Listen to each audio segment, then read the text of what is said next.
Welcome back to the Revere Bolt YouTube channel. We're back with another video. This is our 15th video.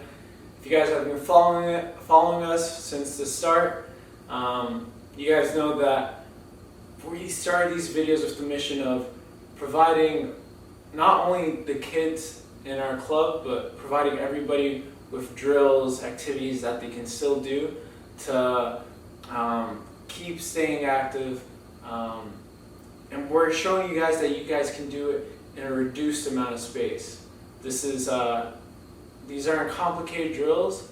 These are drills that kids, even from 7 years old to 15 years old, can do these drills, and they can do it at a high level as well. All these drills are based off how much you want to work to your potential, how much do you want to challenge your potential. Because if you're always satisfied with your potential at the moment, you're always going to stay at being the same skill level the whole time. But if you keep challenging it, drill after drill, you're going to be pushing that ceiling higher and higher and higher. And that's what we want you guys to do. We understand you guys are quarantined, stay at home, but that doesn't mean you guys can keep your level and keep it decreasing and stop playing soccer. We give you the drills, we give you the guidance, and now it's your time to actually do the drills, okay? So we're going to start off, as always, we're going to have 2 drills to show you, and then a final challenge drill. So the first drill, all of our drills are going to incorporate some coordination work without the ball, and then we're going to bring the ball into it, okay? So for the first drill, we're going to do footwork that involves a lot of moving your hips, okay? If you see my hips and my feet, they're going to stay always side to side with each other. So the footwork looks like this. You can start off slow. I'm moving my hips. You see I'm moving my hips side to side. You see? You can start off slow or you can go super fast like that. But my hips are always shifting. My torso is almost staying still, and then my hips are the ones that are moving. Okay?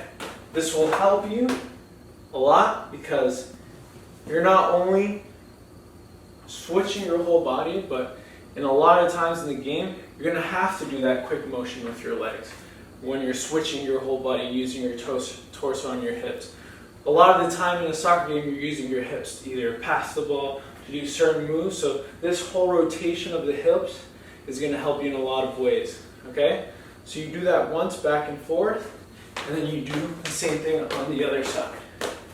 Okay? Again, exaggerate that movement because that will help. Okay? Now, with the ball, what you're going to do is you're going to start in the middle, the center of the 4 cones. And you're going to start with your right foot, and we're going to start using the inside of our foot only and curling around the cones, okay? So always on your toes as always. Good touches on the ball. Good touches on the ball. Remember, always work at your potential. So maybe you're doing a lot of quick, small touches, but always back to the center. Remember, we're always going back to the center.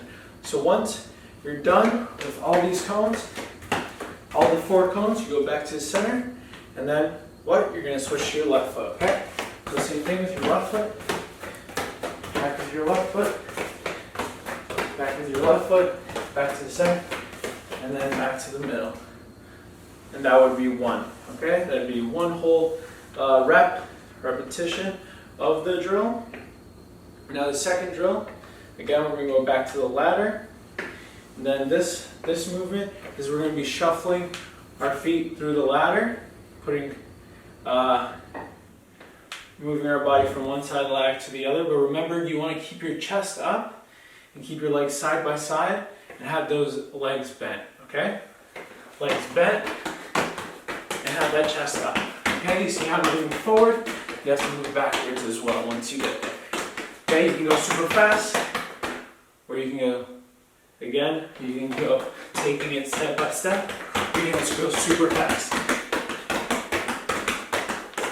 This will help you a lot. Again, as I told you, as a soccer player, you're going to be moving those legs quickly, side to side, always staying on your toes for the ball. The ball moves here, you're there. The ball moves here, you're there. Quick, small steps. Okay, that's also going to help you with just your agility in general. Okay? And now, with the ball, we used our inside of the foot, now we're going to use the outside of our foot. So outside of our foot, back to the center as always, outside the foot. Remember, work to your potential, so maybe take smaller touches, quick smaller touches. Go back to the middle, left, outside the foot, outside the foot, back to the middle, outside the foot, back to the middle, outside the foot. Okay? Remember, same thing, on your toes on this. Every touch you take, you want to be with the ball, moving with the ball, moving with the ball. Because in a game, the closer the ball is to you, the better it's going to be, because you're going to have more possession of the ball. It's going to be harder for the defender to take that ball off of you. The more you push it out with the defender on you, the more of a chance he's going to get. Okay, so if you're always on your toes, ready with the ball, have good control of the ball, then most of the time it's going to be hard to take the ball off of you.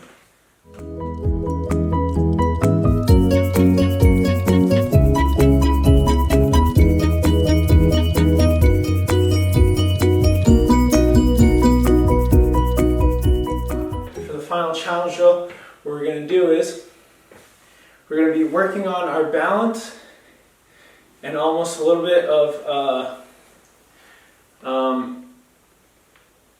acceleration, explosion off the foot, okay? Some driving acceleration, okay?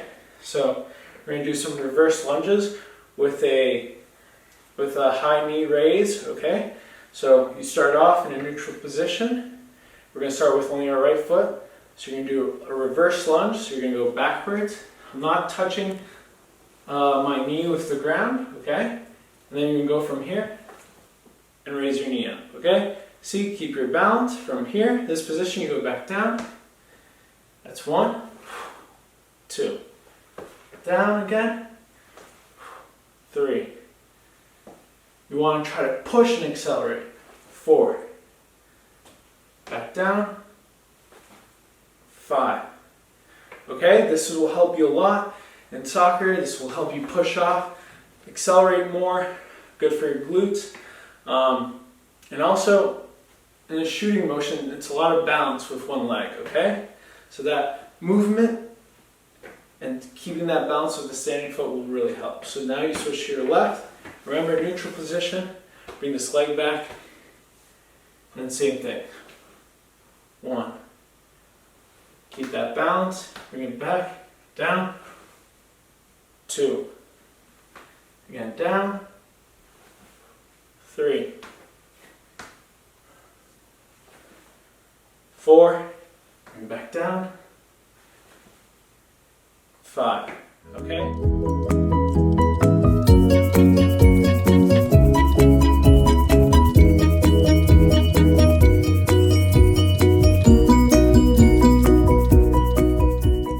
That comes to the end of our video. Hope you guys really enjoyed those first 2 drills and that last final challenge drill to help work on your balance, accelerate and push that knee forward. As always, we have a recommended skill bracket that you guys can follow, but as always, we're always trying to emphasize that you guys have to know yourself. If you know that you're doing these workouts, these drills, then after these drills you think you're not getting tired enough, then you can do a little bit more, add more repetitions into your set. You know best. You know best. So after these drills, assess how much you can do and go do it. Always keep on pushing that ceiling to become a better player.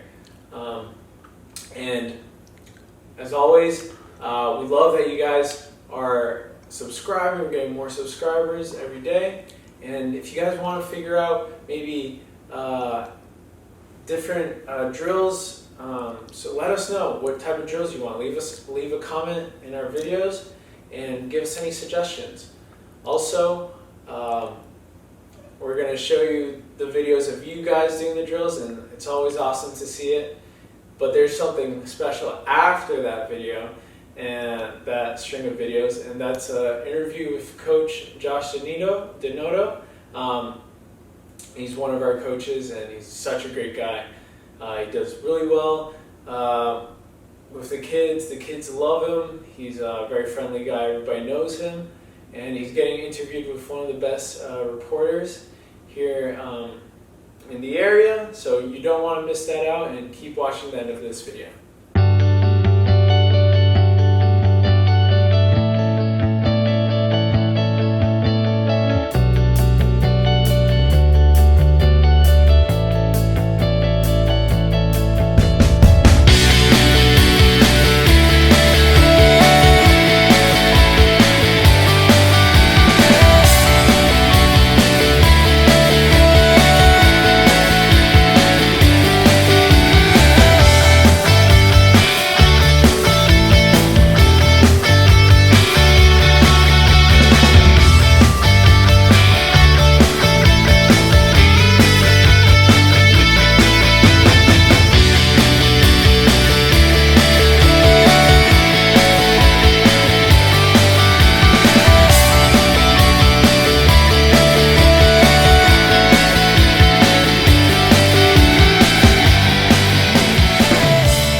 Hi. Could you tell us a little bit about yourself? Hi, my name is Josh Noto. I am a coach with the Boston Bolts. I coach two teams. I coach the 2008 boys, and I also coach a group of Munchkins that I like to refer to, and they are the 2013 and 14, and it is a mixed group of boys and girls. To tell you a little bit about myself, I'm actually not from the Boston area originally. I come from Connecticut. I come from the southern coast in a small town of Brantford. I have two siblings. I've grown up playing soccer my whole life. I played in high school, I played with Revere teams, I actually played against the Boston Bolts growing up, and then I played in college before I moved here. So you already started talking about soccer, but what would you say is your first soccer experience? So growing up, I have an older brother who is about a year and a half older than I am, so naturally I kind of picked up whatever he picked up. And so being a soccer family, a ball was the first thing we received, and we always kind of just like played in our backyard, in our crib. We kicked the little blue ball back and forth, and it kind of grew from there. Great. What would you say is your vision for soccer in the U.S.? Growing up soccer player in the U.S., I think I had a ton of amazing opportunities to grow and to learn at a bunch of different levels, but I wouldn't say that's out there for everyone. So I'd love to see that opportunity kind of grow. And for the U.S. as a whole, I'd love to see our national team finding a little bit more success as we go into major tournaments, not just in the smaller tournaments that we participate in. So you mentioned you were a coach. How would you describe yourself as a coach for the Bolts? As a coach for the Bolts, I definitely say that fun comes first. I'm sure my Munchkins can attest to that. But I'm a very team-driven coach. I believe that we can find no success unless the team is involved. So if the team works well together, we build that cohesion, we build that level of teamwork and trust, we could take on any team, take on any challenge, and we found some great successes so far. Great. Thanks.